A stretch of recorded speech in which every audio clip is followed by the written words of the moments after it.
வணக்கம். இன்னைக்கு பச்சை வேர்க்கடலை மசாலா வடை எப்படி செய்யறதுன்னு பார்க்கலாம். அதுக்கு 1 கப் அளவுக்கு பச்சை வேர்க்கடலையை உரிச்சு வச்சிருக்கேன். 100 கிராம் அளவுக்கு கடலைப்பருப்பு சேர்க்காம கூட நீங்க வெறும் வேர்க்கடலையிலே செஞ்சுக்கலாம்.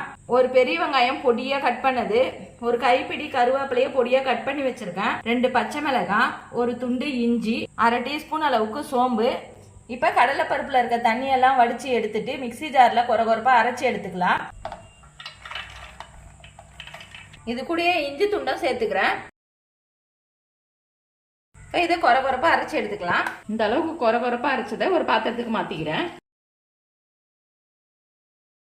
தேவையான அளவுக்கு சால்ட் சேர்த்துக்கிறேன்.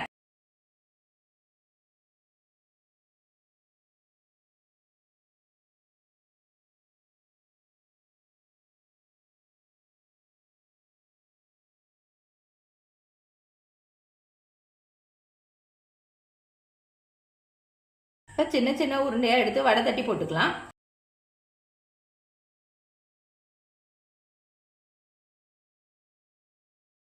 சத்தான இந்த வேர்க்கடலை வடையை நீங்களும் வீட்டில் குட்டீஸ்க்கு செஞ்சு கொடுங்க.